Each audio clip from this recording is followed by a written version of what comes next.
Welcome to the Twyla Zone podcast, a space where we explore the depths of empowerment, resilience, and transformation.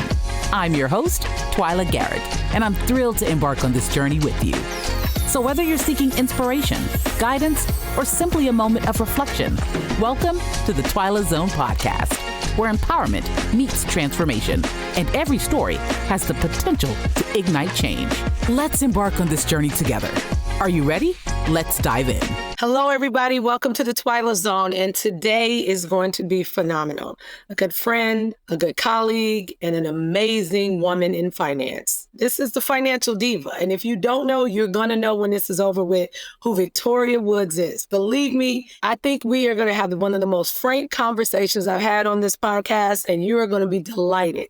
And you also got a nice little nugget that's going to come as an offer at the end of this as well. So I am not going to even try to explain these accolades, but I know you've probably heard of It's All About the Money, honey. And if you haven't, you need to. Radio show, amazing book. But Victoria is going to tell you about her, and how you can understand how she became coined the financial diva. All right, take it away, Victoria. Twyla, I am so happy to see you. I'm so happy to be here. We had so much fun in Madrid. We did. That I am telling you, and I am very selective. Now, your audience, do they know that you went to the Global Summit of Women? What did we have? Like 74 countries. Of course, we had the best table, the most fun table, the most interesting of the entire 1,000 women there. So we did have a great time.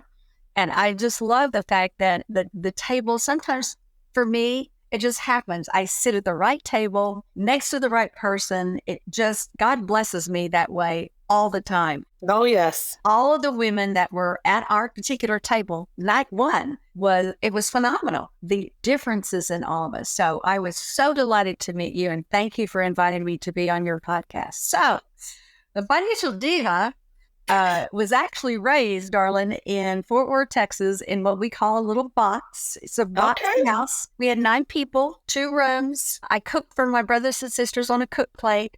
So when people just assume all of this that I have created just came in off of a silver platter or from mommy and daddy, or no, that's not the way it worked at all. So you didn't inherit all of this? Honey, I didn't even have lunch money. So no, I did not.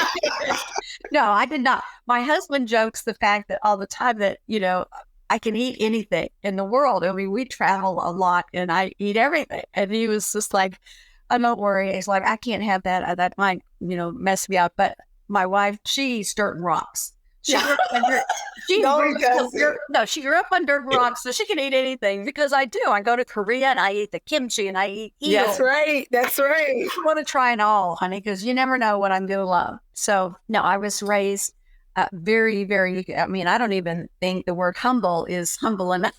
But I grew up with good work ethic. My mother was very adamant about her children making a commitment, keeping a commitment, working always, whether it's around our house, everybody had jobs. Right. Even as we stepped over each other, but we all had responsibilities. So that I grew up with, which is really, to me, more important than anything else, because I always believed you could go out and create money. What I knew I didn't want is to live the way we lived. Like, we didn't have lunch money. It was embarrassing to me to go to school. I would tell people I was on a diet. Mm-hmm. I weighed 100 pounds. Back in the day, it just, they're not buying that, Did you guys have those coupons? Those little tokens they used to give you to get your lunch because you were part of the welfare kind of recipient kid? And I know I did. It was unreal. And that made you feel really good too, about yourself. So, all of those things that, happen when you grow up. I just had made a decision early on that I didn't want to live that way. So when I was 12, I saw an opportunity. My parents got divorced.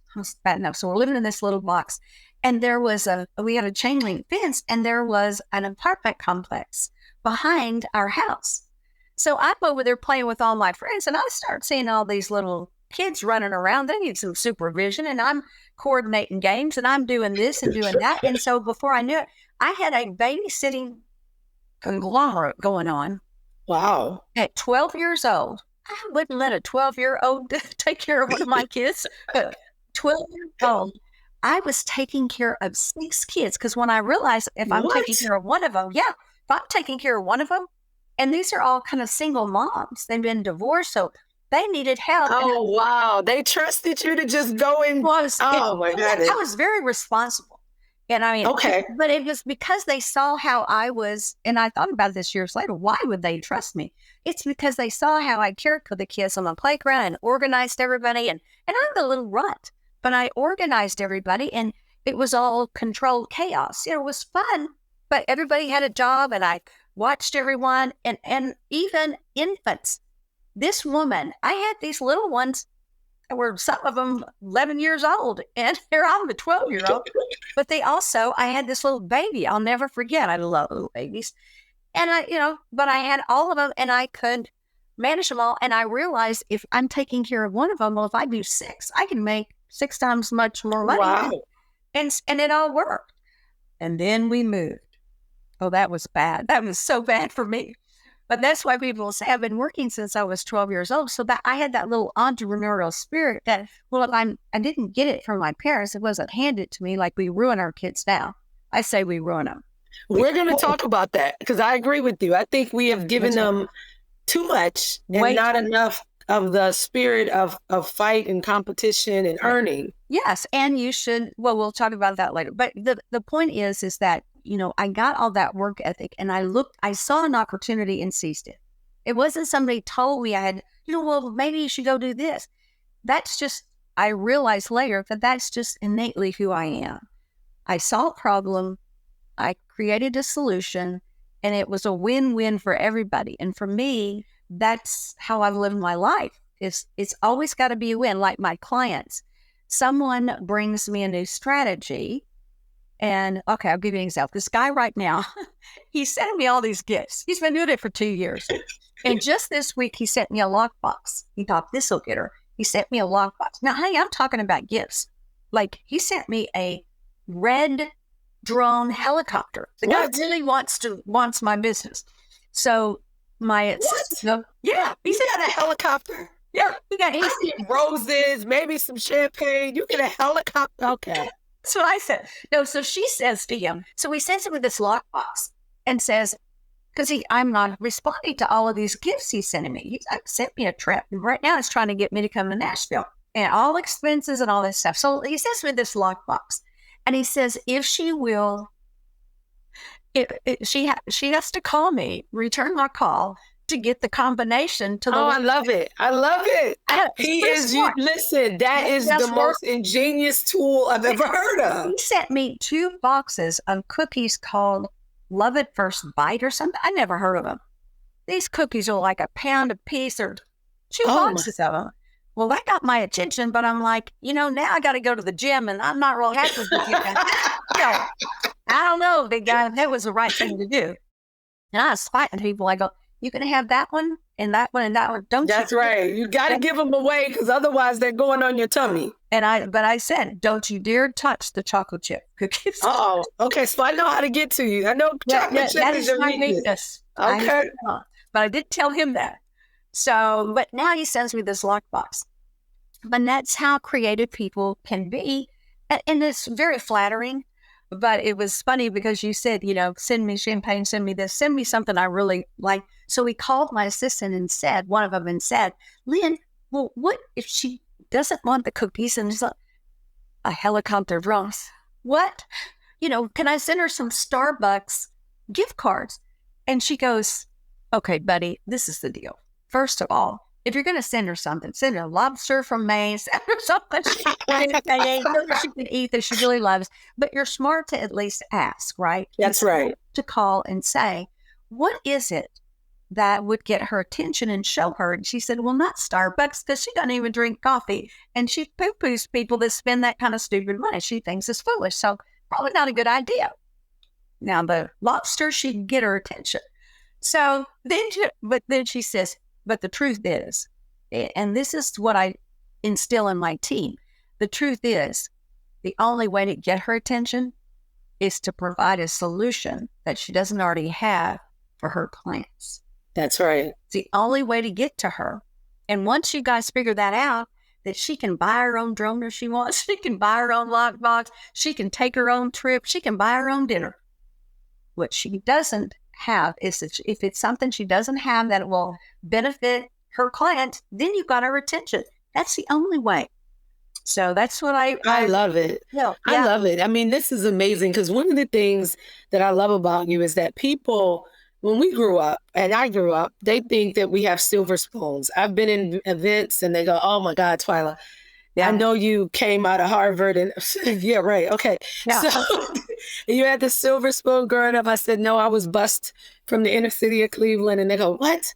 Tell us about I know you were telling us how you grew up, but that backstory of now that you're on your own and how you realized you didn't want to work for anybody. Because I know you haven't punched a paycheck or a time shot clock in 30 years, maybe? 40. 40, see? She looks amazing. So very long time.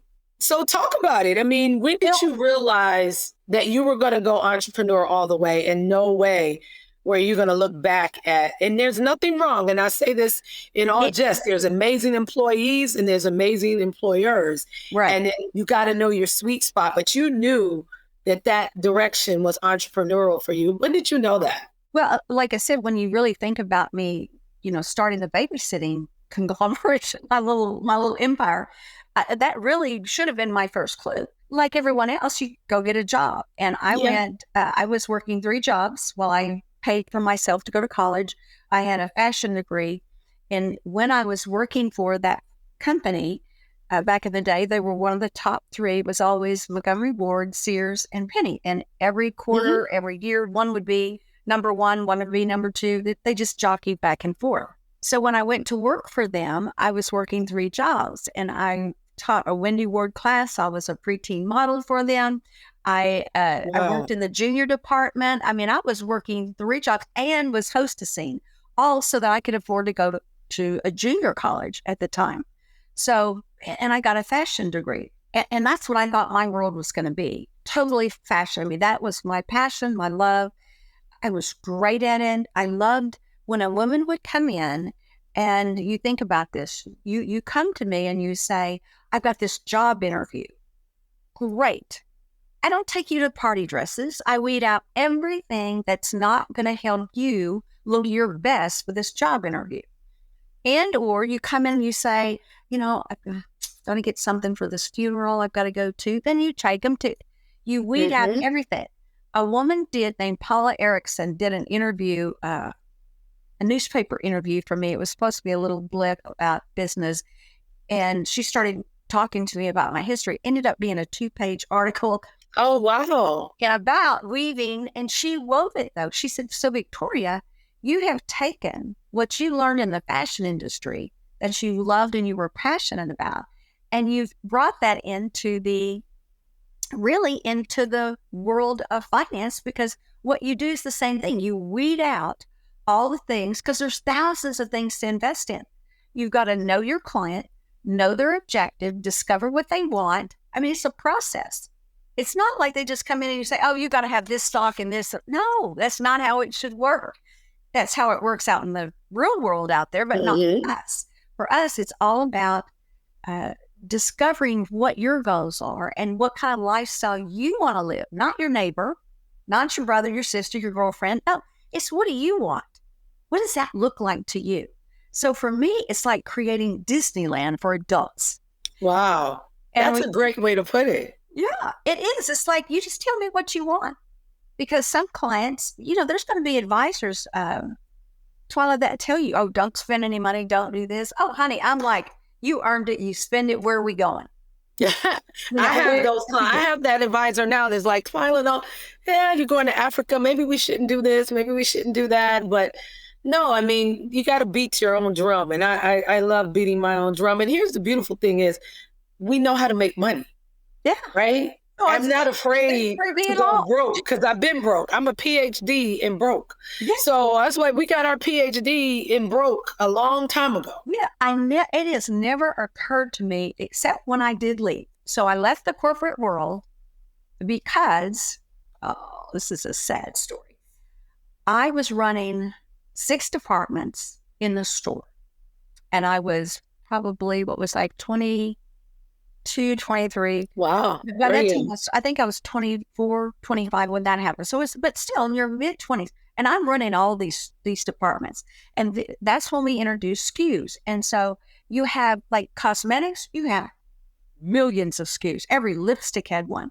The lingerie department, how many bras can you have? How many earrings can you have? Massive.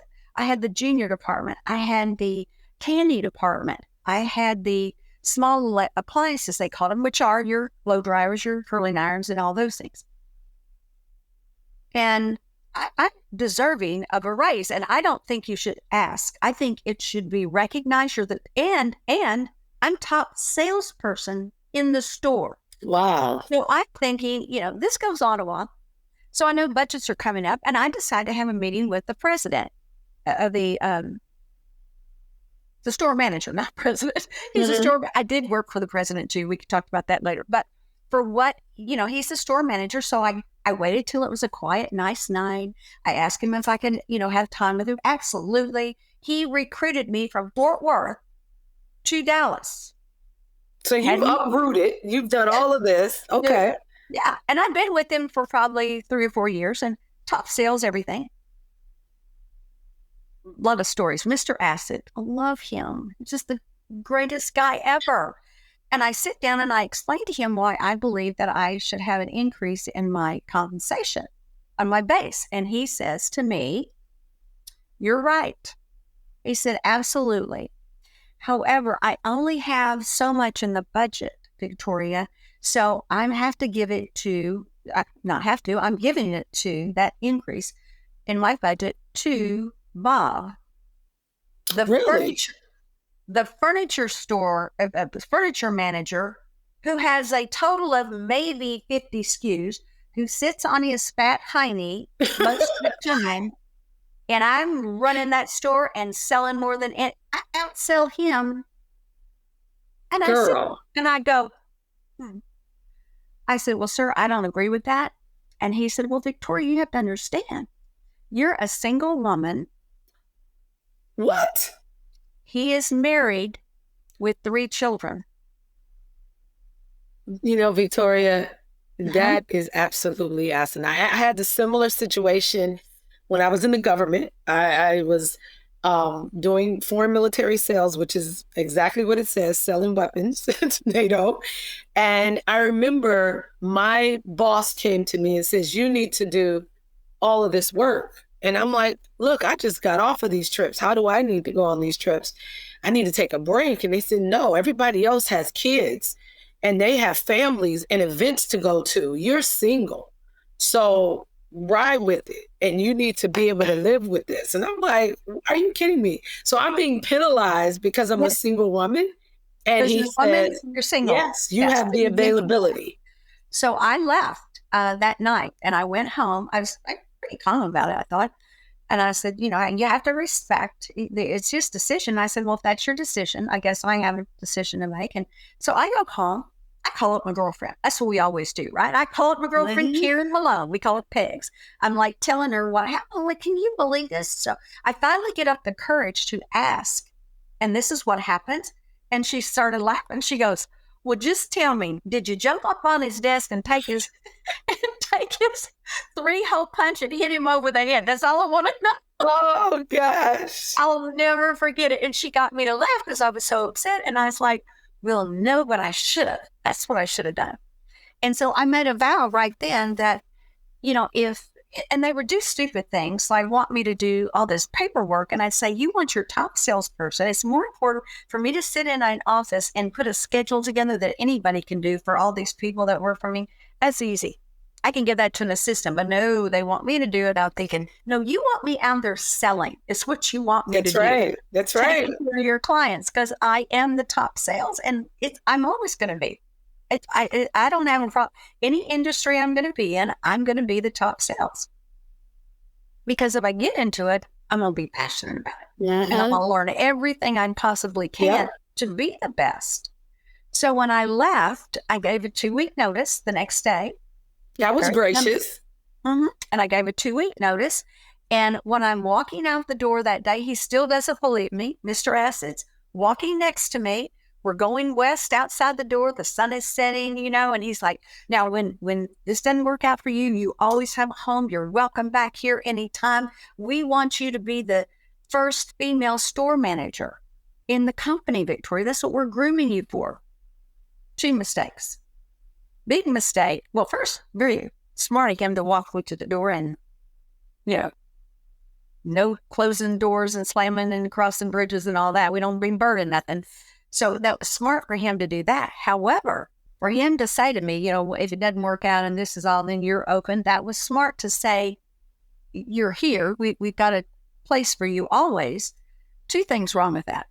That just challenged me. I'm like, oh, honey, I'd eat dirt and rocks. I pretty much did. I don't care. I'm not crossing back over there. Yeah. But he said to me, do you have I think he did ask me about, I think I said, no, sir, but I'll figure it out. And he's like, you're always going to be welcome back, which is great. But to do that just put that little fire. I would crawl across hot coals. It's not going to happen. And I don't know what I was going to do, but it's not going to happen. The second mistake he made, and this has been made throughout my whole life, men telling me what it is that they want for me.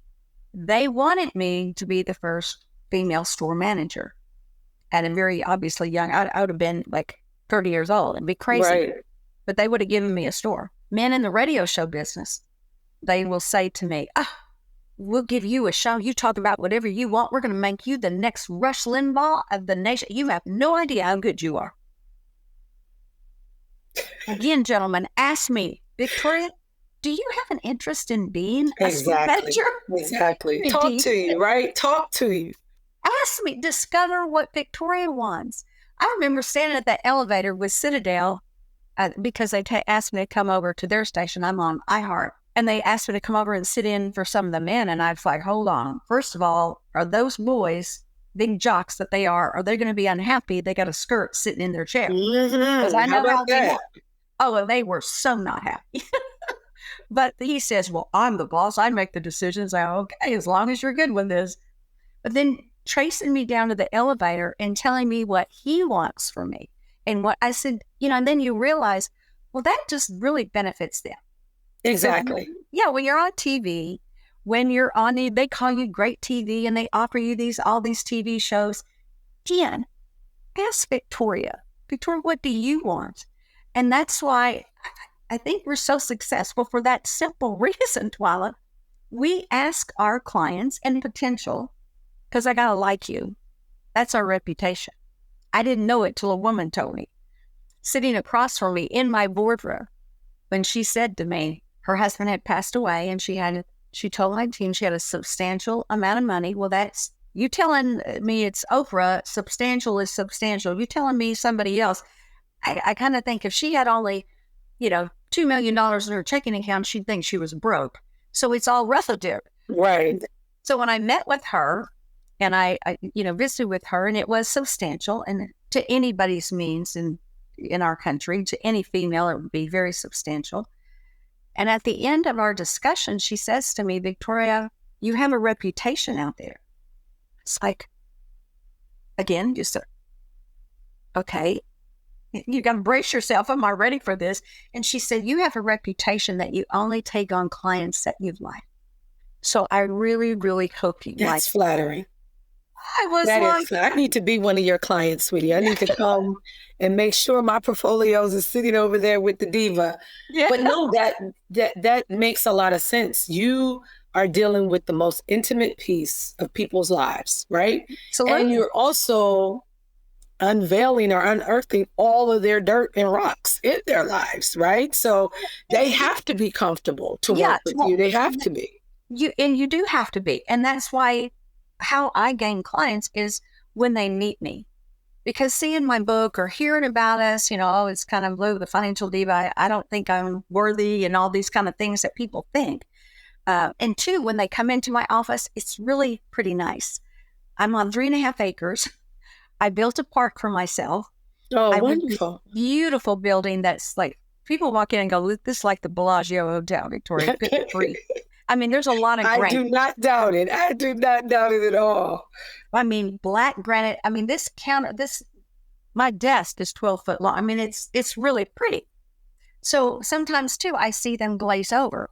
Clients, the potential, they're not conscious, they're coming in to meet us, me and my team. And I see this look before we get to the boardroom. I see this glaze and they're going, oh my gosh. So I stop them because I can read people. I'm perceptive. And it's just like, I can see that you have questions already. So before we start, let me just explain to you, I don't just talk the talk, I walk the walk.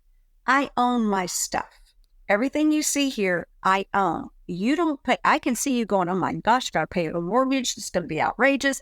I said, that's not the case. I said, what you pay for here, because I own my stuff, is you pay for my success, my history, my resources, my relationships. That is what my team, because it's not just me. We are the Verizon people that say, can you hear me now? I love it. Because you're dealing with Victoria and her little local team, but we have so many people behind the scenes working for you. And then we work with you and your trust attorney and your CPA, your banker. We work with those folks locally, and I'm the primary advisor. So I make sure everybody's on the same page. So when we give a client a recommendation, then everybody's agreeable. And I explain to them why, because the CPA only thinks about tax deferral. Yes, sure. That's true. That's all they think about. Then you got the trust attorney. All he thinks about is the kids and passing money to the beneficiaries. So they all have their own little intricacies. And then I know what the client really wants. So I know everything. We know the dogs, the grandkids. Yeah. We know where they vacation. We know, I know which of my clients are in Amsterdam. I know which ones are in Africa right now. We know our clients. And so we know what their priorities and their loves are. And then you have the clients that say, Victoria, I worked my whole life. I traveled for a living. All I want now is to sit home, play with my grandkids, and watch the grass grow. I like, can you make that often? That's an easy one, right? Yeah. Just teach me. When can I quit working and do that? And I'm like, oh, we can make that happen. So, and then we have clients that we have several of them right now, 3 of them that are in process of selling their business. And I speak on this to TextMed, preparing. And I have this presentation that I call Exit on Your Own Terms. And so I go back and explain and share how I built my company and what I did 15 years ago to learn the best valuation in the event that I wanted to sell. And then you find out, because I love working with entrepreneurs, and we birthed our own babies, honey. We birthed them, we sacrificed, all the things that we did that when you sell your business, honey, nobody cares about. That's right. That's right. That's right. They put a dollar amount that you can, and it's emotional. So your job is to present your company and work with a business broker. I'm very adamant of people working with professionals. And if they don't want to work with a professional, like an entrepreneur that says, oh, Victoria, I just started this startup. I want you to take a look at it and tell me what you think and all this. I go, great. Who's your CPA? And I can't afford a CPA. I just started. And I go, and then, honey, you cannot afford to be in business. There you go. You have to have somebody watching the money so that you can go do what you do well. And you've got to find somebody that you can trust. And that's a huge undertaking for a business owner. But if you don't have that mindset, I cannot spend time with you. I'm going to pull that string a little bit, because I've met so many entrepreneurs that want me to mentor them. And the first thing, and I say the same thing, I said, tell me about your infrastructure. Tell me about your team. Do you have an accountant? Do you have an office manager or someone in the operation? Oh, I'm not that big. I'm all of it. I said, okay, if you're all of it, are you an accountant? No. Okay. Do you even know numbers? No. And then I said, well, what's your margins? And then I start asking financial credit, what's your EBITDA last year? What's your gross margins? And immediately I said, okay, listen, you need help. And I can't mentor you until you recognize the fact that you're going to have to part with money to really make money. And that's what I think a lot of these entrepreneurs, I was on the stage once and I said, everybody is not a good entrepreneur and this is not for you. This is not for everyone. Sure. And people got so offended, Victoria. They were like, what do you mean? This is about building all of our own businesses. I said, no, there's a difference between a hobby and a business. And you got to recognize that you can have $1 million hobby, and that's a wonderful thing if somebody's going to capitalize you in material, and you can monetize that. But you got to understand how the dynamics of a real business works. And it is tough. It is definitely tough. So what recommendation would you give to these entrepreneurs who, especially the internet has made it so easy to sit at home and make a bunch of money with no infrastructure. And they claim they don't need it. I don't need it. I'm just on TikTok. I'm Instagram and I make $1,500 a day. Da, da, da, da. What would you give as advice to them as a financial advisor of what they need to get in place and what they're missing when it comes to 62, 65, I'm going to with Social Security. Have you ever paid yourself? You got any check coming from the government just in case? Or even setting yourself up for long-term care. I just had to readjust my long-term care plan because I know it's vital. And people are like, why is that? I said, well, I'm not married, but I need to know I want to be chilling when if something happens to me, I don't want to be worried about somebody else taking care of me. I need to know I'm going to be taken care of. So what would you recommend to some of these entrepreneurs that's teetering on that fence about, do I really need them? Do I really need them? Yes. The answer is very, very simple. Because let me tell you, that waterfall and that water faucet can be turned off in a split second. Let's go back to 2008. Let's talk about Enron. Let's talk about these things happen. Let's talk about the real estate crisis. It happens. The RTC. These things happen in the world. When everything is going well, you don't think it'll ever change. I just happen to have, and last year it changed for a lot of people. There are people, young entrepreneurs, that their incomes dropped, their revenues dropped by 60% last year. And they were in shock because they didn't, and it's all the medical field, we all know what it is. It's all out there. And they thought there was not really that much competition. And then all of a sudden it explodes. And now it's everywhere, and your income drops because it's competition. And you think, what happened? Well, you're in it, and you're spending money like a drunken sailor. I've seen them do it, and I thought, this is a mistake. And unfortunately, we humans, it's sad, but we don't learn from other people's mistakes. No. Well, we got to make our own. Yeah. I can't be learning from you. I'm going to make my own mistakes. That's right. And when I talk about it in my book, when I talk about the fact in the first part of the book about money and understanding money and how you should think about it, it's a tool. We don't love money. We don't covet money. Yes, money comes to me easily and effortlessly. I teach in the book too. Just you attract money. That's right. Your attitude, your desires, the people you're around, your confidence, it attracts money. Yes, and it's abundant. I never worry about money, and I haven't. Since I was rolling pennies. When I left that job, I sat outside my apartment because I need a little sun, be calm, and I literally was rolling pennies to put gas in my car to try to figure out what I was going to do next, to go on interviews and do what I was going to do. But we can't learn from other people's mistakes. We've got to make them ourselves so that they're really embedded and burned in our heart, in our brain, in our gut. And when we learn them, hopefully, I just say when people come in, they're always apologetic. Like you said, money is intimate. It is. When they first start with the conversation like, Victoria, I'm embarrassed to say, I just look at them and I go, if you're over 12 years old, you've done stupid with money. That's right. So when we come in this office, we learn from our mistakes and just don't do them again. It's that simple. So whatever you feel like you did wrong or stupid, then, and they'll say like, I don't know if I've made money or not. I moved around from company to company. I can't tell. And I go, well, we just don't have the wide reports. And it's very unfair that our system allows that. You get this custodial statement and nobody can read them. And you don't know if it's true. In your house. Or you've looked at them and it's like, okay, this quarter I made money, but over the long haul, how do I know? I was like, I'm going to give you a report and you're going to love it because it's like third grade math. There you go. If it's not third grade math, I don't want it. And it says, what did we learn? A plus or minus B plus or minus C equals D. How does that sound? And they're like, hallelujah, praise the Lord. That's right. And that's what it is. So this is how much money I invested. This is what I added or I withdrew. And this is my gain, my total. That's it. And you should see that. That should be available to everyone. And not only just by month, it's by year, by quarter.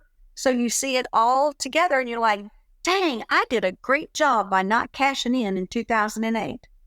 And when that happened, I circle them like crazy. I look at this.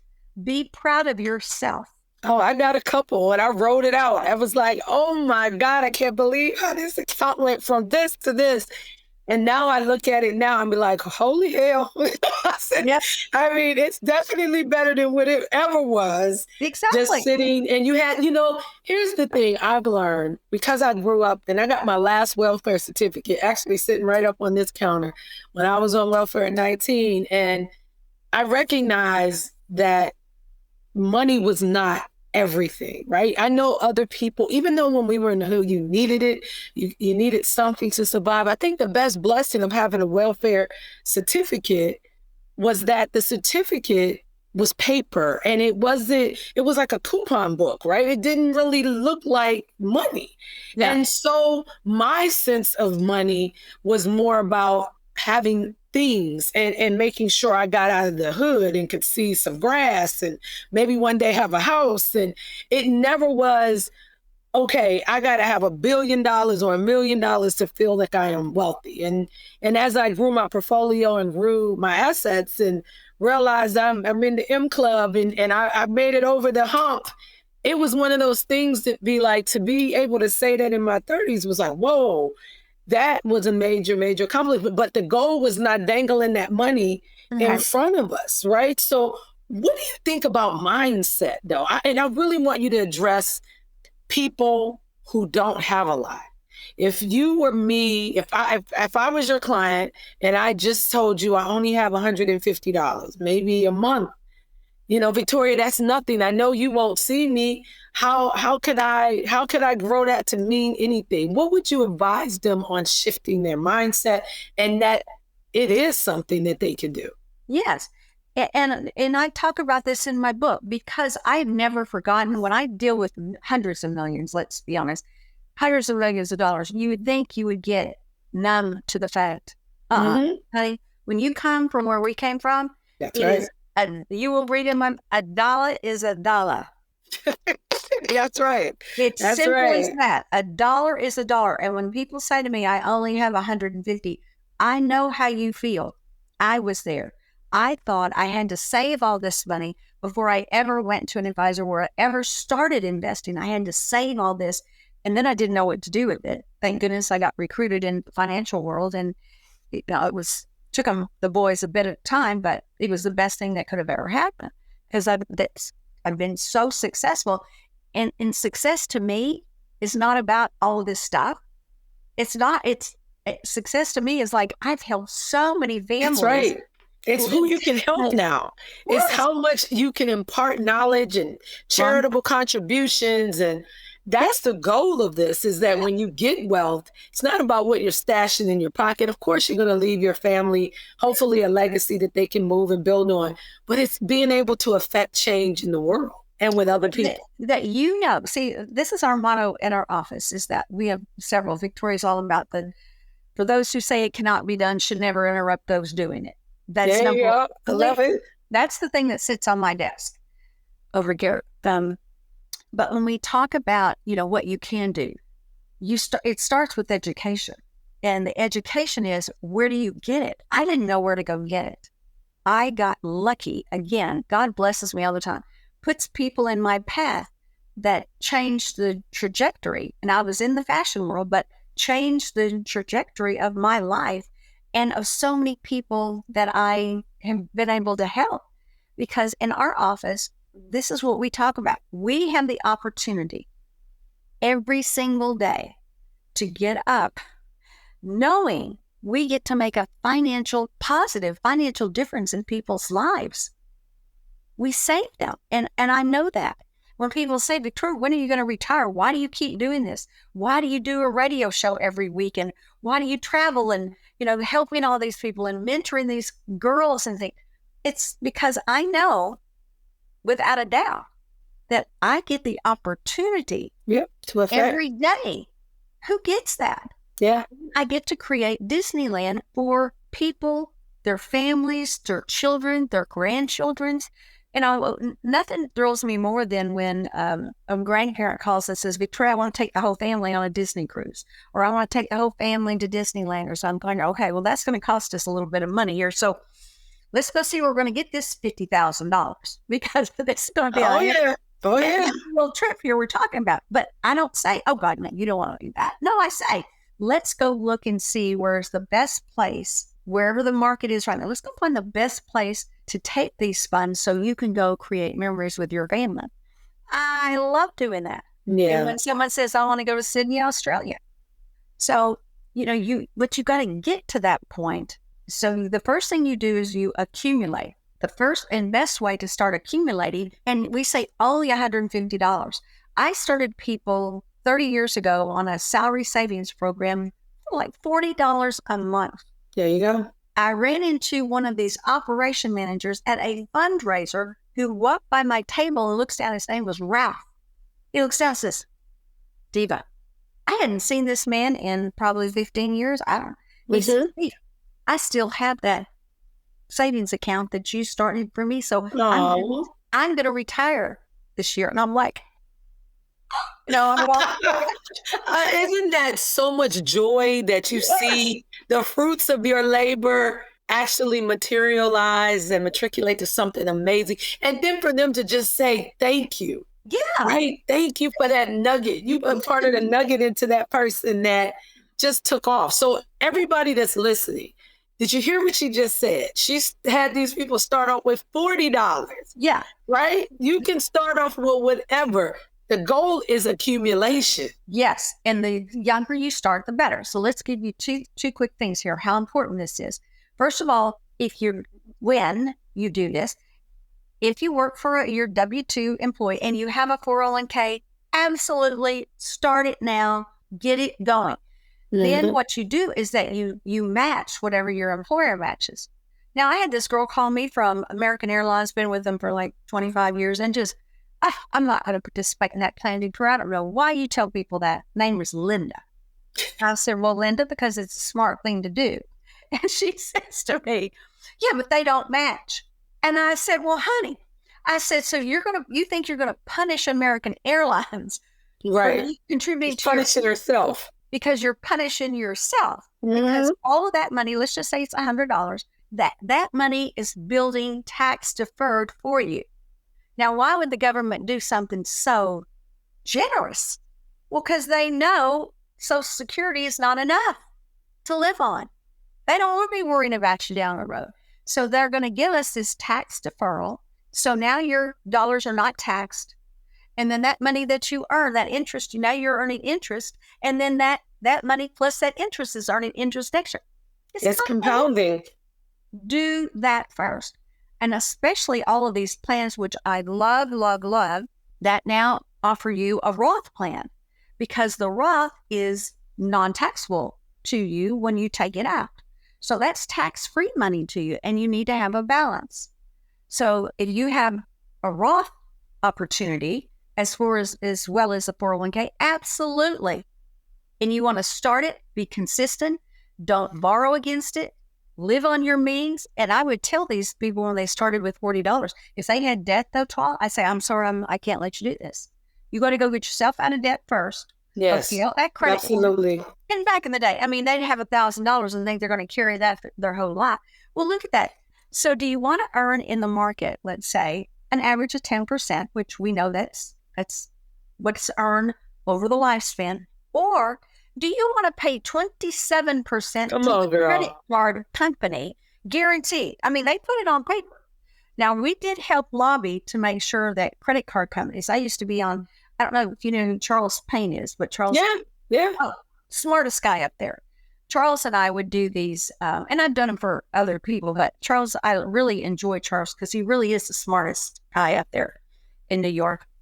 He just texted me the other day. He's just so adorable. Oh, wow. Yeah. So he's like, when do you come? Well, this week. He said, when are you coming to New York? I said, well, I know where I'm invited. I was invited in Madrid. You do a Zoom for Thailand, and I was invited to go back to Madrid with American Express. So I just said, well, I'm going to Toronto. I'm going to Thailand. And he said, when New York? I said, well, when I'm invited. And he said, that's right. Your invitation's on the way, Victoria. Oh, that's so cool.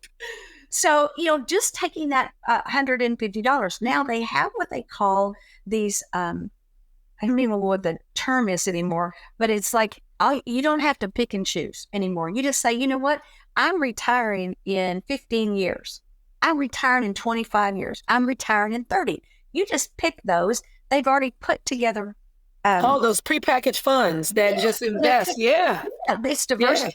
Yeah. So it's diversified for you. It is. The thrift savings plan was similar to that in the government where I picked the high risk. People was like, I said, listen, I'm young. I can just put hours of it in there. Let it roll. I would do the same thing. I spoke to the accounting division at the Pentagon here at one of our universities, and the general here asked me if I would consider going to speak. And I said, well, of course, but these are accountants. They know this stuff. Oh, no. No. They understand accounting. They do not understand investing in money. That's right. I was shocked. That's right. And it was so much fun when they said, well, Victoria, can you tell us about the TSP plan? TSP. Yeah, TSP. The thrift plan? Yes. Of course you participate in that. Of course you do. Yeah. So you participate, first of all, in the plan. You also want to have some outside money. If there's any way, I would say, like, if you have even $100 and you put it in one of those funds, which you could also go outside and you can get a Fidelity account. You can get a Vanguard. These are just, you could do it. It's do it yourself first. Just start putting money, and they let you have a money market account. Just put $30, $25. Just keep doing it automatically and leave it alone. And then when you accumulate $1,000 or so, go select a mutual fund, and they're out there. I highly recommend things like always. I mean, there's great Fidelity funds. There's Oppenheimer funds. They're called street funds. They're the funds that you hear advertised. And just find growth account.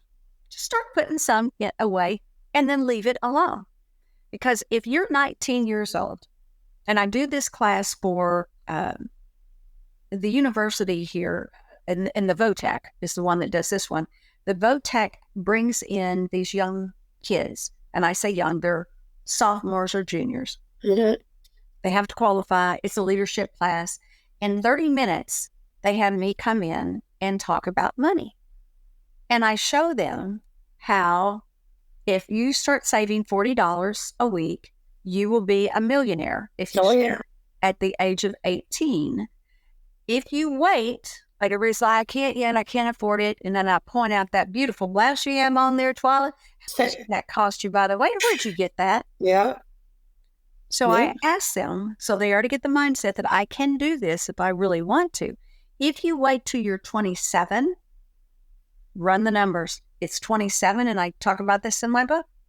If you wait to 27, the person that started at 18, 19 years old, and the number is 19, you don't have to start at 18. If you're 19, you start putting away $40. You can stop at 27, and your 27-year-old will never catch up to you. You will always have more retirement than they do. It's the time of compounded interest and consistency and having that money consistently working for you. And that's all it is. It's a tool, as long as people remember that. Now, I like nice things. Okay, you met me. I kind of like... You're beautiful, girl. I do like pretty stuff, and I spend money. And I also believe that you should spend money. First of all, it helps our economy. And when you have to pay something maybe you don't want to, you put your hand on that and say, please, Lord, bless these funds. You're paying a bill. You bless these funds because I know you're going to send that back to me. Tenfold. Yeah. Oh, honey, I asked for 1,000. I'm like, thousandfold. There you go. No. And But God will hear you. God, that's the one thing that you and I are aligned is that we're spiritually based. We know that it's by grace, right? That we have gotten to where we're at. The title of this is so poignant. It's like a man is not a financial plan. In the Twyla Zone, we dive into the multifaceted layers of life, business, and beyond. Through candid conversations, thought-provoking interviews, and personal reflections, we uncover the stories of empowerment, triumph, and growth that shape our world. So whether you're seeking inspiration, guidance, or simply a moment of reflection, welcome to the Twyla Zone podcast, where empowerment meets transformation, and every story has the potential to ignite change. Let's embark on this journey together. Are you ready? Let's dive in. I know friends that believe I'm going to find me a rich husband and I'm going to just sit back and chill. And if I get 10 years in, I got him. He's going to have to pay me out. And I sit there and I look at them and I'm like, well, what are you doing? I'm Twyla. I got to keep myself, I got to get lipo, tuck, suck, all this other great stuff in order to make sure I can attract and find this person. What's your theory behind this? I mean, look, I'm single and I would love an amazing husband that can take care of me, but I also know I can take care of myself. So what do you think about this? Oh, don't even get me started. Because you know what I'm going to say. I know what you're going to say. Yeah. I have never relied on a man for anything. I have been showered and treasured and cherished and given. Hey, I got fur coats. I got more jewelry. You come to my house, I'll give you something. I mean, I've got more than anybody could ever want. So I have learned to receive that easily. I mean, receive, yes. However, and my mother and I had a really not harsh discussion, blunt discussion about this, that she thought it was so insane that I had my own checking account and my own credit cards. Are you kidding me? Because she told me that I was going to marry my high school boyfriend, so I didn't need to worry about going to college either. So I was like, that's where I started on. Old school, go to school, go to college to find a husband. No, it's not how that works. So knowing that some women feel that way, that's never even occurred to me. And all I could think about is, why in the world would I have a joint checking account? Now, this is how my brain thinks. Why would I have a joint checking account? So when I want to go buy him a really nice, beautiful pair of, diamond cufflinks or something for Father's Day or for his birthday or Christmas or something, no. I'm like, ew, no. And so I never, and my husband very supportive, and he'd always been very, very supportive of being like my biggest cheerleader and whatever you want to do. And he would, if you want to stay home, you stay at home. If you want a career, you go have a career. If you want to be an entrepreneur, just whatever brought me joy. But he loved that about me when he met me. He already knew that I love to work, but I also am very independent. And he would always have this thing, and 40 years. And he would say, when I'm going somewhere, like, do you have your passport? We can be careful. But making sure he goes down the list. But he always said, there's like 2 or 3 things. Oh, it's always, do you have gas in your car? I'm like, probably not. I don't know because I don't look. And he does. But then he would say, do you need some money? And it was always, no, thank you. No, but he always asked. So that's the kind of relationship I have. I would never, and we have this thing with, do you know who Dave Ramsey is? Yes. Yeah. So I was Dave Ramsey's first ELP, and Dave called about, building his business and what he was going to do. And I sponsored him on an event. And I said, Dave, understand that, if I had a board of people that I had to go get approval, they would say, absolutely not. Yes, right. We don't deal with people in debt. We deal with people with, what are you thinking? And I said, I believe in supporting that so we can teach people how to get out of debt. Because, we'd all been there. I mean, I know that, the paycheck to paycheck. My mama would go to Bell Helicopter, get my daddy's check, and take it to the bank because they probably had hot checks out there. They were trying to keep it, huh? I know. Right. 12 o'clock. They got those checks. She met him at the door, took that check. And, that's just the way it was.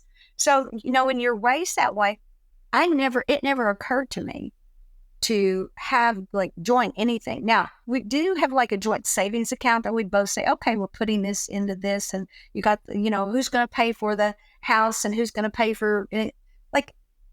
We're shopping one day, build this new house. He wants me to build it. And we're looking for a dining room table. And he wants a big old wooden, manly kind of table. I want a marble table. I want a granite table. I want something shiny, pretty. Oh, yes. So we're looking at it. We're shopping. It didn't happen. And he says, well, I don't think we should, put that on hold or anything right now. I looked at him. I looked at the store manager, this woman, and I said, I whipped out my checkbook back when we still had checkbook, and I wrote a check. I said, here's the check for the table. I will let you know when we want it delivered. And that was it.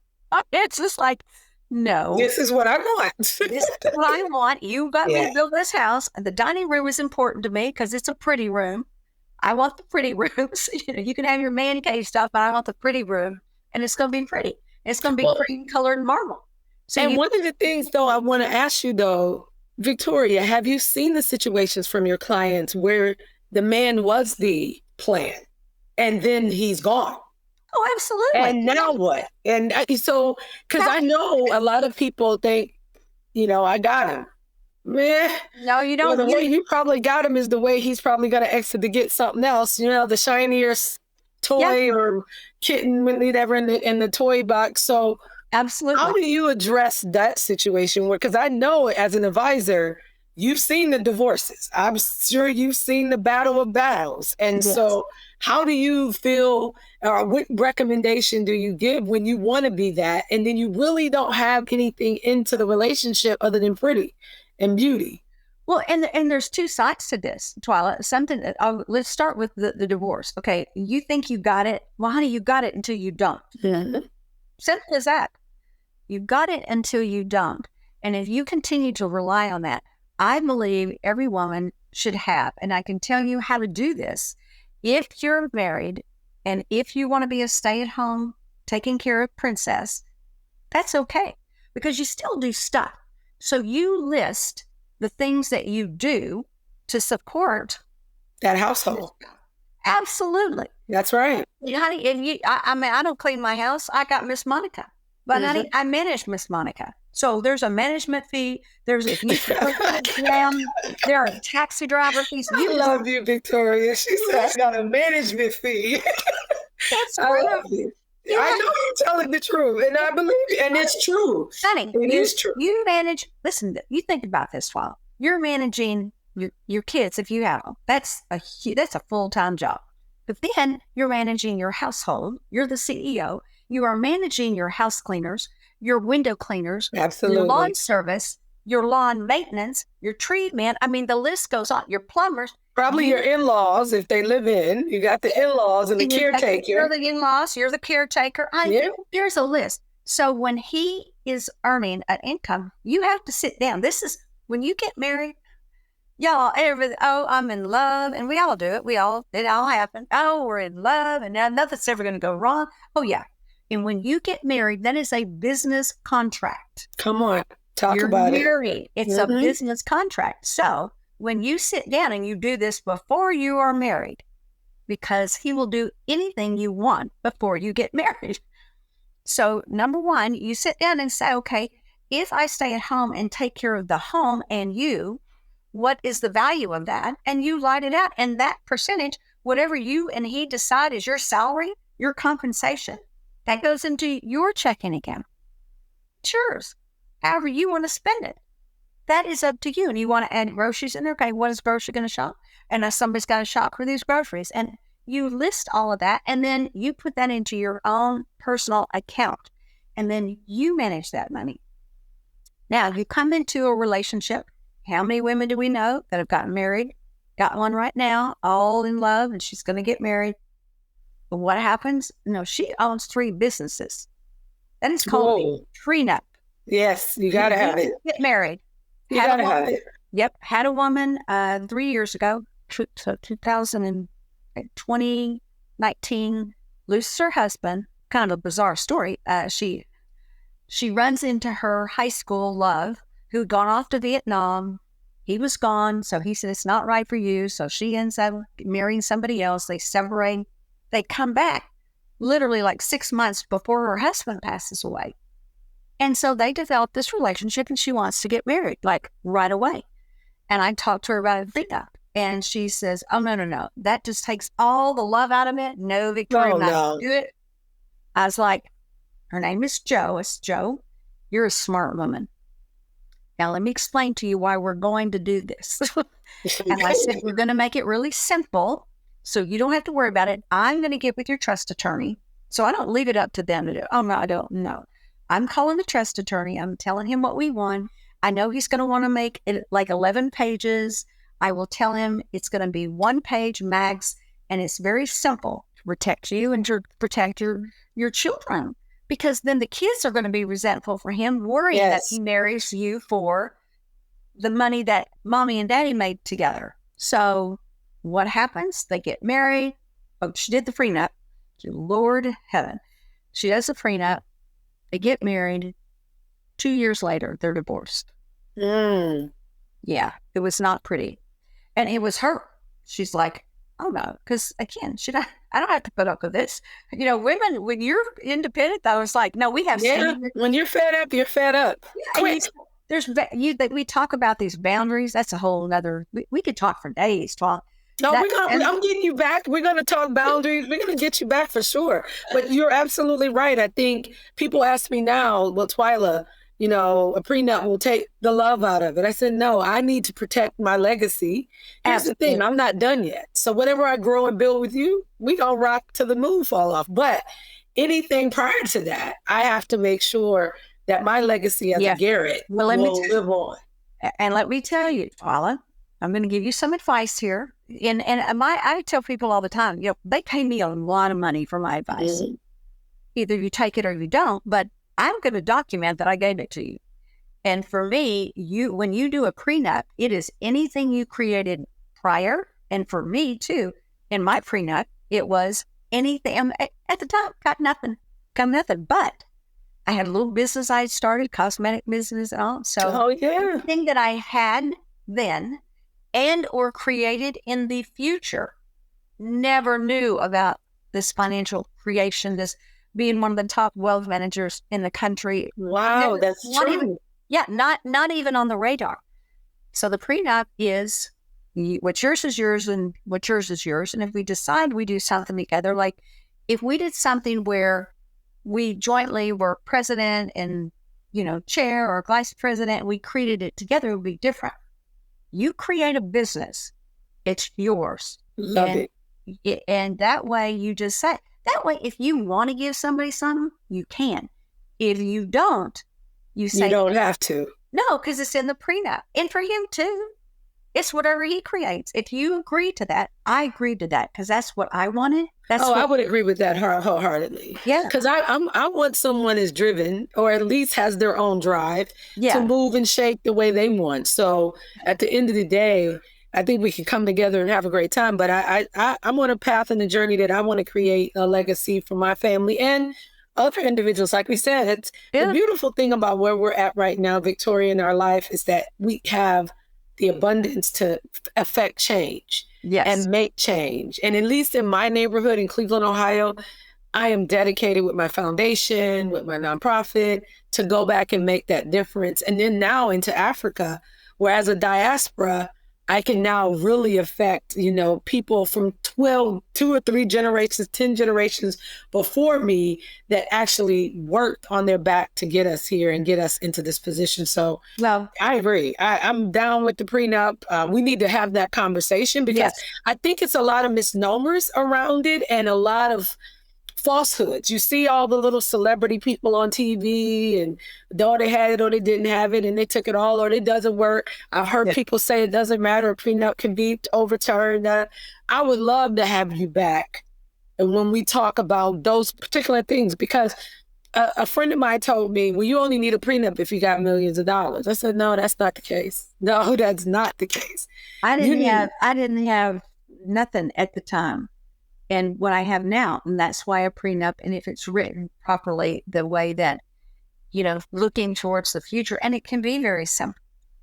It can be simple, but it is important to have something in place that, yes, if somebody wants to overturn it because they've done nothing and you've created, a difference in the world and a huge impact, which I want you to know how much I admire what you do. When I started looking at your foundation and the things that you do, just thank you. After our conversation, I'm like, I just love her.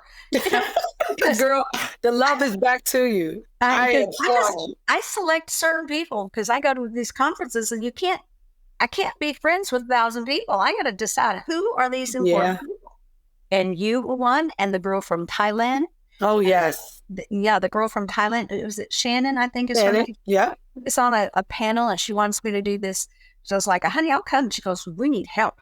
The women need help in Thailand. And I said, honey, I happen to love Thailand. That's one of my favorite spots, Victoria. I would love to get on stage with you there to do some things. Yeah.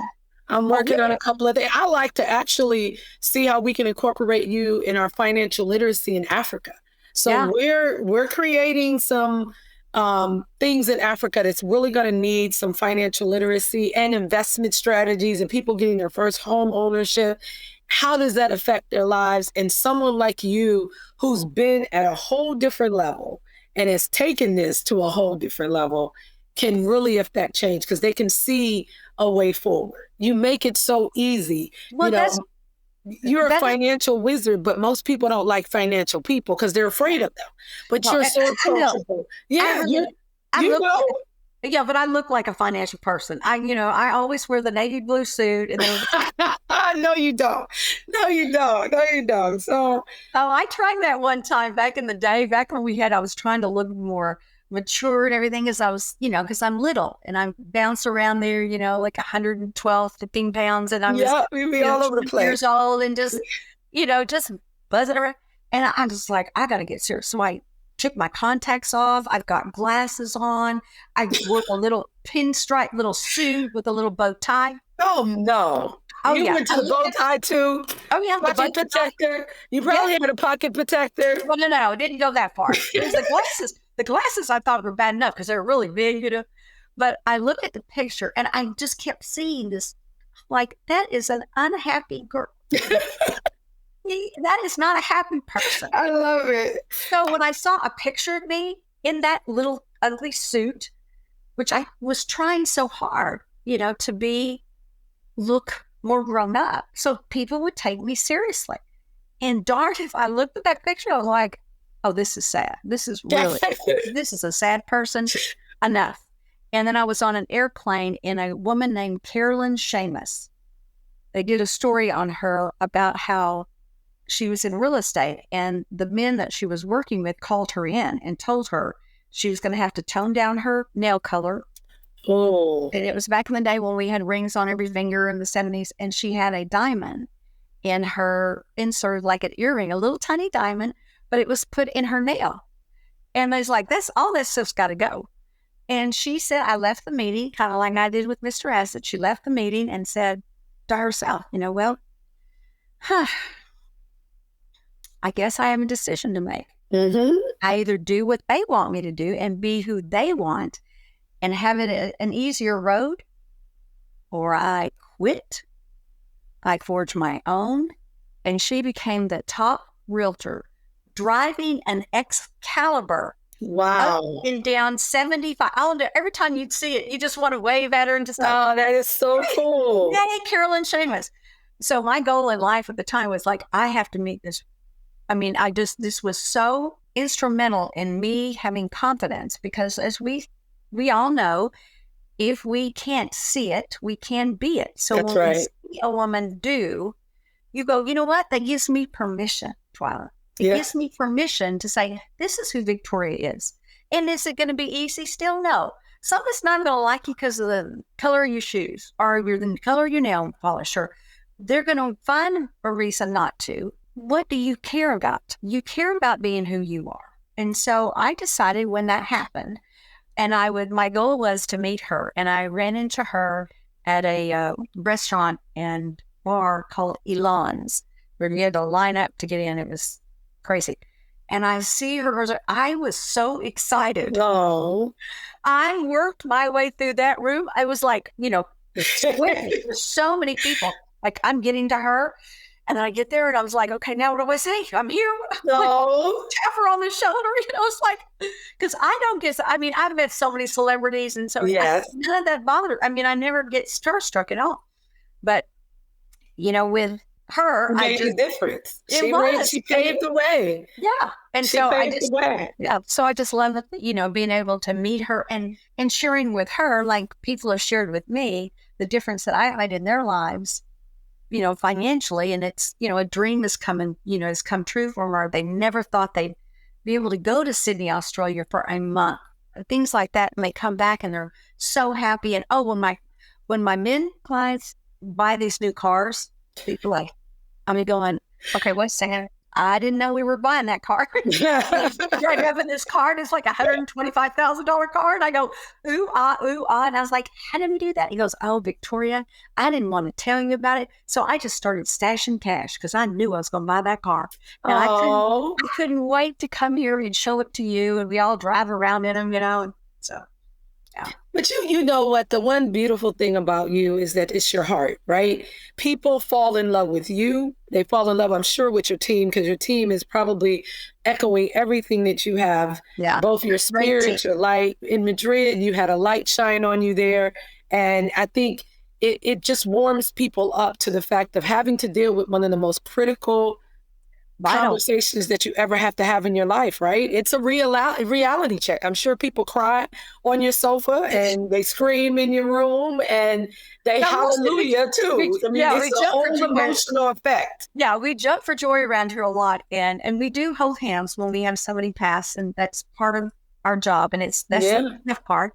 But when you talk about it being so vital, do you know, Twyla, that 90%, and this is going to shock you, and I had to keep going back and having it prove it, 90% of women will manage their money for themselves and or them and their children some points in their life. Really? 90% of women. Wow. And then the age of women that end up getting divorced, the average age is like 52. So, wow. If you think about a death or a loss of, a divorce or a death, then you think about, those numbers are astronomical. They are. That's unbelievable. And you don't want to be blindsided. That's my thing. We do educational courses. That's why I do the radio show. I have a book. Anybody can educate themselves by just listening and doing. So this is why I love continue doing the radio show, because we're talking about our millionaire clients all the time and their solutions. So it's not like that's above you. You just listen. If that's what they're doing, I need to start doing that now, because there's only 3 phases. There is I add an additional one, but there's the accumulation I talked about earlier. Mm-hmm. You're accumulating. Once you start accumulating and you get into your 40s or 50s or something, all of a sudden, whoa, forget about that accumulation. I just want to keep what I got. So that's a different mindset and a different strategy for your money. And then when you go into the distribution phase, that's turning a different knob, because now you want to have predictable income. Well, there's strategies to use, but you can't use the same ones you used at accumulation, and you can't use the same ones you used at preservation. So as you grow with your money, those knobs have to be tweaked so that you're getting the most from what you work so hard for and preserving it. I am the queen of protection. I started investing in protection of assets when I was 32. Again, the average person doesn't do that until they're in their 50s. Mm-hmm. I was so scared, I can't control La La Land, and I've been broke. That's right. I'm going to put something in consistently so that I know no matter what happens out in crazy land that I cannot control.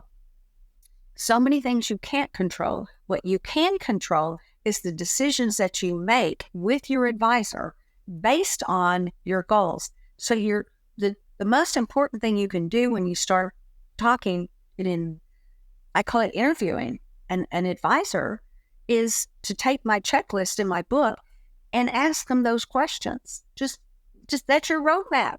So they'll say, Victoria, the most question I get, how do I find the right That's advisor. right.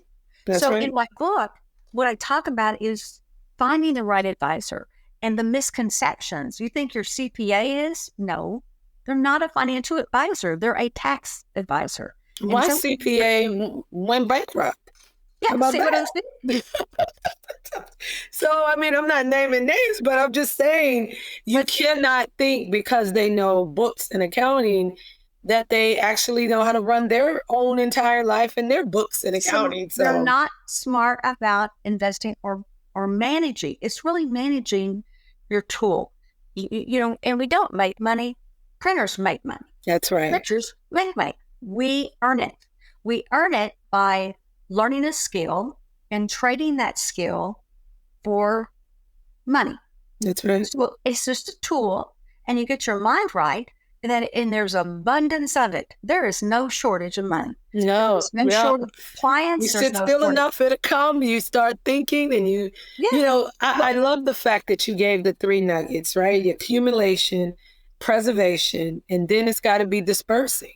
Yes. And so I don't think in some of the inner cities they even understand those 3 components. And I would love to get you back so we can break down those components and possibly do it live, Victoria, where we have a couple call-ins so they can ask you some specific questions. Because I know people ask me this all the time. They do not think, in my community, I remember my mom, she had a shoebox with a couple $1,000s inside of it. And in the event we got evicted, you grab the shoebox and you get the hell out of here and try to figure out where we go and what we do. Lucky you, your mama had a shoebox. That's right. I got a little stash in the house too. My mama knew where my drawer was, where I kept my babysitting money. Yeah.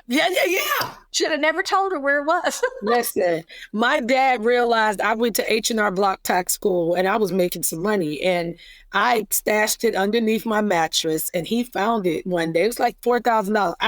I was 17 and he going on 17. I was 16 going on 17, and he says, "I know you dealing drugs." I'm like, "What?" Girl, I know you did. He literally called the police and talked about juvenile home and everything. I'm like, wait a minute, I'm not dealing drugs.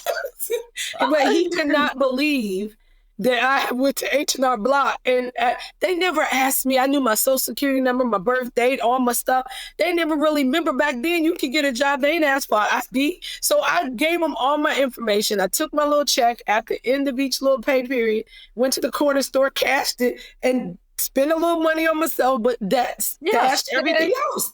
And stashed it. And I still got a little stash mentality. I mean, you just never know. I'm in disaster preparedness, emergency response. So, if all hell break loose with Mother Nature, I know how to get up out of here and get a little cash just in case these ATMs go down. But good for I you. love the fact I have the money in the safe. Exactly. You know how to get the hell out of here if you got to. Yeah, I got a safe behind that door, but that's just coins. That my husband loves to buy coins. So that's very I'm not putting that there. That's his coins. He wants to come and get them anytime.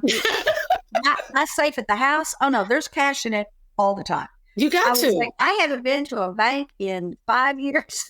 Same here. I don't like walking in. They come to us now, which is great. Yeah.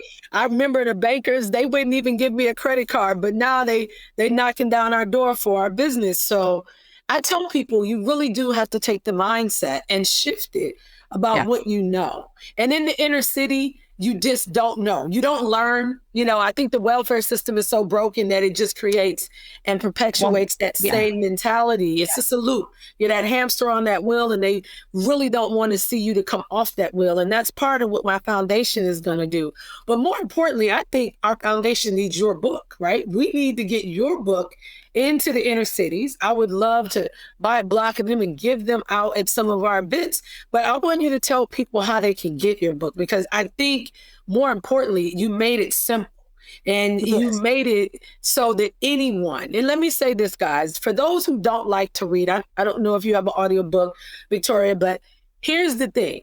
Anything that you can do now, you have automatic tools that will read it to you, right? The beauty about your cell phones, even Word documents, PDFs, you hit read aloud and that sucker will read to you. So I try to tell people who say they don't want to read, they can't do this, they can't. There's now an answer for all of your can'ts. There's answers that is simple. Excuses. It's only an excuse. Come on, talk about it. If you want to learn, it's out there for you. You have to take the initiative. And for people that don't take the initiative, there's too many people that want help.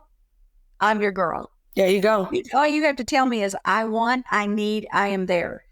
And I will find you a tool and a resource. So what I'd like to offer your audience, Twyla, is I did do, because my radio studio is right next door in my office building. So I did go in and did the audio for several chapters. And I believe wonderful. 6. So you actually, and it's me talking about it. And the beauty of doing the audio book, I was a gentleman for his show wanted me to do that for his audience. And I was like, I want to do that. Once I got started, I think he wanted me to do 3, maybe 4. It was so much fun because as I was reading the book, though, I would say, okay, sidebar. And I would tell a story that didn't get in the book. And we love the juice. We want to know the inside. I want to look behind the curtain. That's right. Spill the tea. Spill the tea, Victoria. Yeah. So, and there is a link to the book on that. So I'm going to make sure my team gives you the link to that, so that we'll make it available. That you can make it available. And we would certainly, work with you on a block of books to give away and all. The thing about my book is, if you know me and you've seen me speak, listen to my radio show, you will know it's me. There's I tell people, the publishers all wanted me to have ghostwriters and all this. Mm-hmm. I did try it because they guilted me into it, and we're the professionals. And I believe if you go to a professional, you take their advice.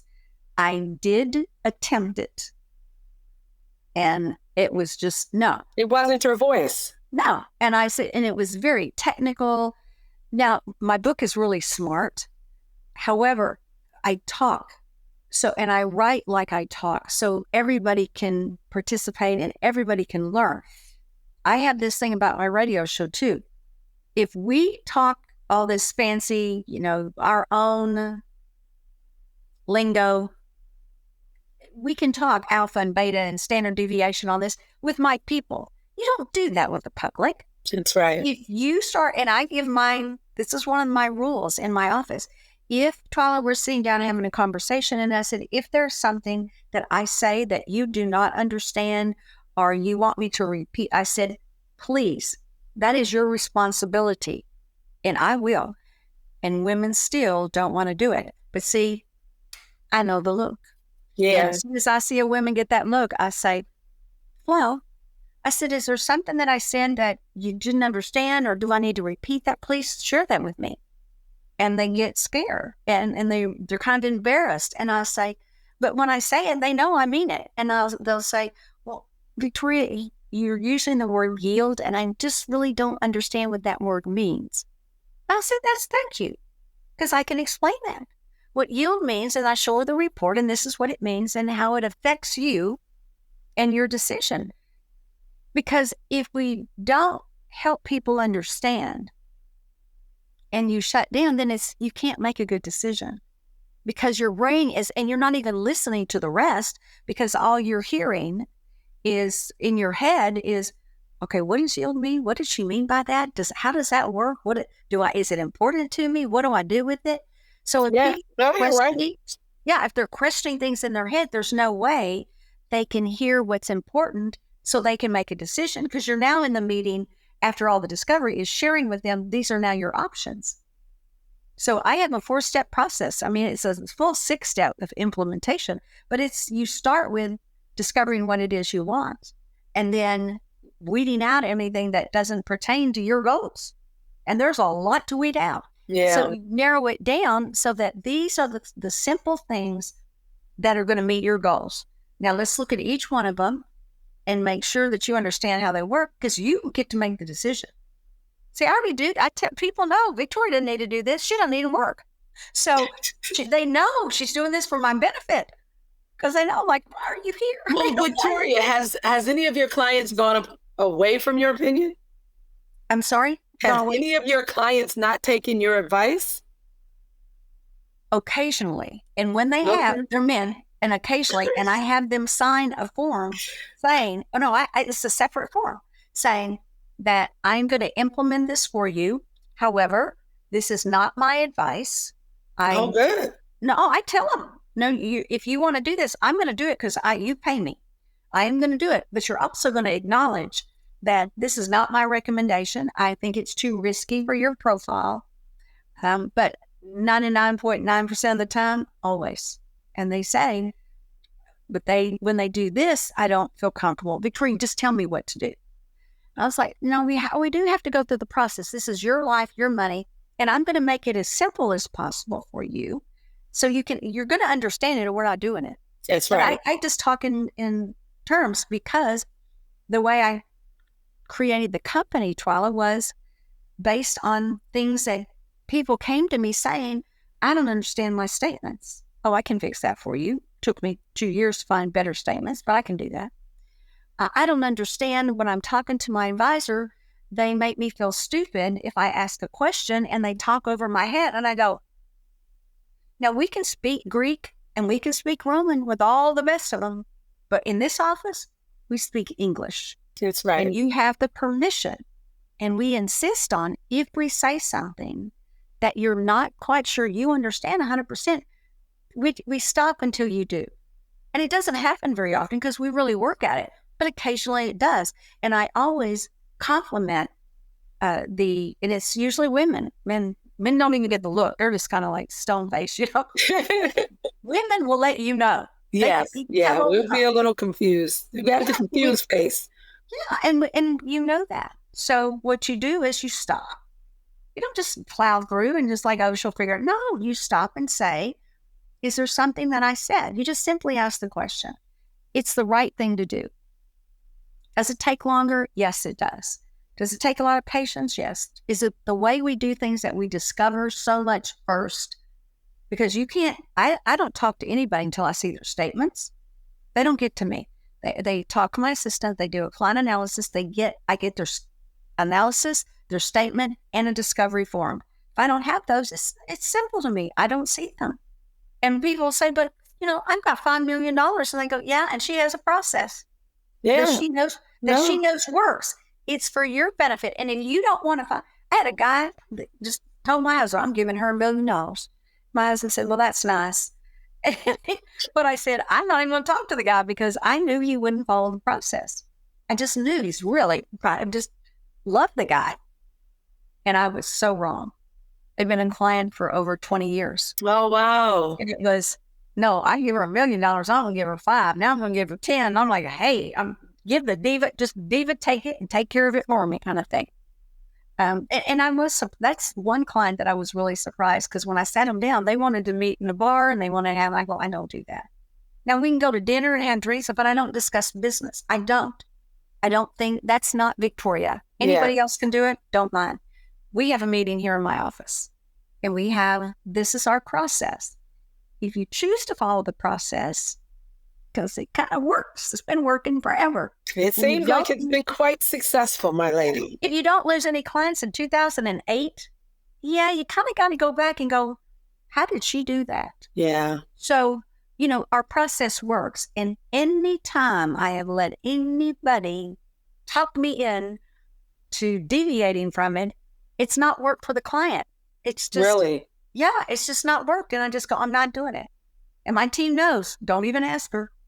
Don't ask her because she's going to say no. And they know it because I'll say no. I had a guy come with $11 million sit in my boardroom and tell me, he's like, here, Victoria. And I go, no, I just don't think this is a good fit. I had a guy one time give me a check for $868, almost $1 million. I mean, a check, handed it to me and I took it. And I said, wait a second. Just want to be sure. Have you created any additional debt? Because he was already a client. And he goes, looked at his wife. He said, dang, I knew she was going to ask me that. He said, well, I went over here to Wells Fargo and I did this, blah, blah, blah. And I handed him the check back. And I said, can't do this. I said, go clean up that debt first and then send me the rest. But you clean up the debt first. I didn't have to do that. He looked at me. He said, do you know what man would give me that check back? Wow. I said, no, that's true. I like the debt free. I mean, you are really, you really pound on, and I'm grateful and thankful I am, but how important is being debt free? It's so important. It takes stress off your life. Yeah. You first get out of your, you get out of your debt, and then you cover your, your main living expenses. You mentioned it earlier, Twyla. Once you create that, now I've got a comfortable life. That's when you can breathe and start attracting more money because you've taken care of the things that are keeping you from attracting. Because you can leverage. You got leverage. You got debt that you can leverage, or assets now that you can leverage wholly if needed. As an entrepreneur, at least for me, moving through it, especially doing the construction and design firm now for the last 8 years, getting credit on a construction firm is almost non-existent when payables are 120 days and things of that nature. So having the ability to have somebody look at your portfolio of assets and be like, oh, you know what? I guess she betted on her. I might want to bet on her too. So it gives you that credibility in the marketplace with banks and having good credit. People, my father echoed this, and he died at 90 a couple of years ago. And he said, if you don't have anything, you have your credit, and you got to do two things. He said, you'll have your credit and you got to pay taxes. He said, that's the only two things in this world. And I never really understood what he meant by the good credit. And until and I'm grateful. I mean, I'm in the 800s and I'm grateful. And it's just a peace of mind, right? It's a peace of mind that if my car breaks down tomorrow, I can go get one. Yeah. At a very pretty low interest rate. It's funny you should say that, because when people ask me how much cash they should keep, just cash, and I'll say, it depends on you. You have to decide. I say, but I give them an example. I say, for me, I don't deal with car issues. I just don't do it. I can tell you story after, not doing that. And it's probably the way I grew up. We were always having car problems. It's 104 in Texas. I just, being in the car, being sweaty, looking for 25-cent gas or 24-cent gas kind of thing all the time. So, and we were always having to wait for somebody to come, because I said, it's a car for me. As long as I can run it, that car doesn't work, I will love you to death, car. I will love you. I will take care of you. Yeah. You misbehave and you do not perform for me, you are parked. And I will go get another one in a heartbeat. And as long as I can run a check for that, I'm good. There you go. That's how much that, for me, that's how I determine what's going to be in that cash account. And then the rest, I got way too much money right now, I'll be honest. I just said that out loud. I'm like, Victoria. However, when you have cash as well, liquid, and you should so many things fall. We could talk about an S block, how you use an S block for yourself, for your business. So you don't liquidate your investments. You go in and you borrow against your investments. You take that money, you're borrowing from yourself, and then you pay yourself back if you want, when you want. I love that. Yeah, why would you not do that? It's like an equity line of credit. It's the same thing, but it's against your securities. So, I mean, there's just so many tools that we never even would have thought about, or, what? You do what? But that's how smart people utilize and use their money. They do. And so many people say, well, Twyla, it's Republicans, they get all the wealth, and Democrat, and I don't get political. Yeah. But what I tell them all the time is, no, the system has been there. Yeah. They just know how to execute against it. And if you read and learn how to execute against it, like I have, you have, many have, you would recognize that it's there for everyone, as long as you know how to use the tools to get to it. And accumulate the wealth that needs to be shielded and things of that nature. But you are so right. We need to unpack, and I pray that you come back and do another episode. I want to have some callers call in. I want to hear people talk to you, because you are such a wealth and light. I mean, Victoria, I'm so grateful and I'm so thankful. Like I said, God makes no mistakes of who they put in front of you. I'm so grateful we sat at the same table. I'm so grateful we had a chance amongst 1,000 women we found each other. And Me too. you will be a sister and in my sisterhood sphere going forward for my journey. I know that. I claim that for us. And I know that there's so many different opportunities that I want to be able to put you in front of individuals that can learn a wealth of knowledge from, that are afraid to even probably call and approach you. Yes. And I want them to understand how approachable, how lovable, and how knowledgeable you are. You have made an amazing difference to the world. And with all the things you have going on in your life, to take the time out to be on my show, I'm so grateful. You are so welcome. It is my pleasure, my darling. All right. So next time, guys, you are going to see the diva in action. We're going to have her back live, and then we're going to do some call-ins. But to get her, I want to make sure you know how to find her. Please give them all your handles, where you're located, how they get to you if they want to start asking you questions. Okay. So everywhere. Let's just start with that. Everywhere you possibly could go, we're probably there. So you can go to chapelwood.com. That's 2 P's, 1 L. That's the firm's website. There's the Financial Diva website. There's all of the Facebook, Instagram. It's financial. That's where people love to get it. Me doing videos and things, but that is kind of following. You were probably in there. I'm sure you were. Yes. On my Instagram, but it's Financial Diva _. And then there is, we're on Twitter, we're everywhere. But what I want to give to your audience, like I said, is that link. Be sure to download the free audiobook so you get to hear that as a gift to your audience. Thank you so much. Yeah, if you want the book, then you're going to have that opportunity too. And you could always call us. But listen to the radio show. It's all about the money, honey. So, and it's on iHeart, right? It's on iHeart, but it's on Spotify. It's on... my producers, I mean, like, I don't think you can't buy. If you just Google Financial Diva or Victoria Woods, all kinds of things are going to blow up. You cannot, I cannot hide anymore. So, we don't want you to, because you are a light, and people need to understand this is the most critical thing in people's lives. This affects almost probably 90% of divorces are because of this situation. Yes. Financial literacy and financial you have management. to be, you really should be on the same page. Your partner and you really should talk about that before, maybe not before you fall in love, but pretty darn close. If you're gonna have a marriage of business, then you really should have you have to talk about money. You should talk about money and make sure that you both understand who's going to do what and how you both think about it. When people have a trouble about money, I have a cassette, and you can go get it, but I get CDs for people, and it's called, Money Comes to Me Easily and Effortlessly.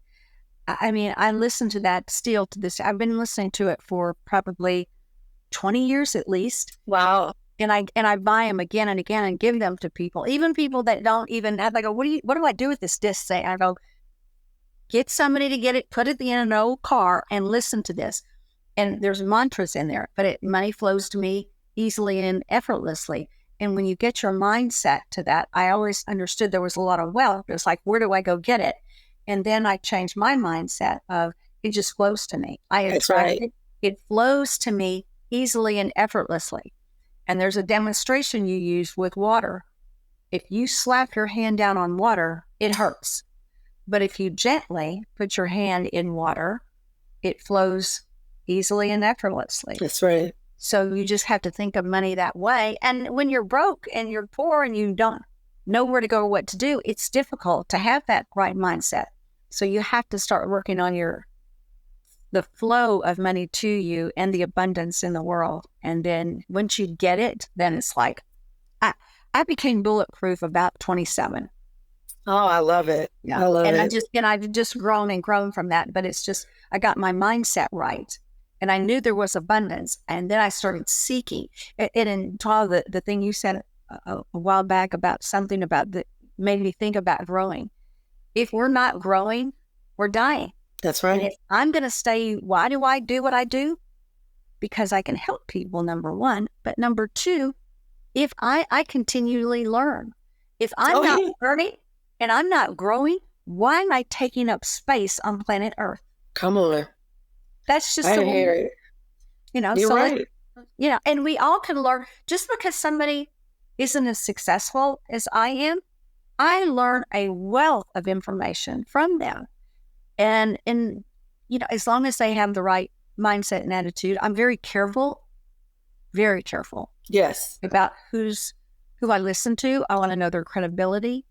So I used to have a huge world, and I've kind of pulled it all in, and I'm very selective with my time. I'm selective, and time means your people you surround yourself with. That's true. That's true. Again, Well, Victoria, you are a blessing, and I'm so excited that you are here today.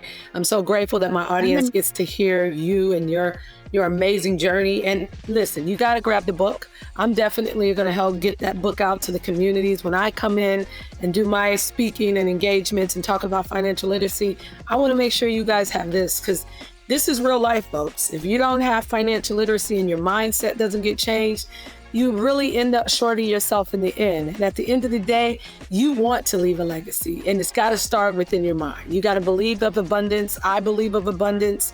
I had my, heart being around 30. I knew that this was me and that there was no turning back.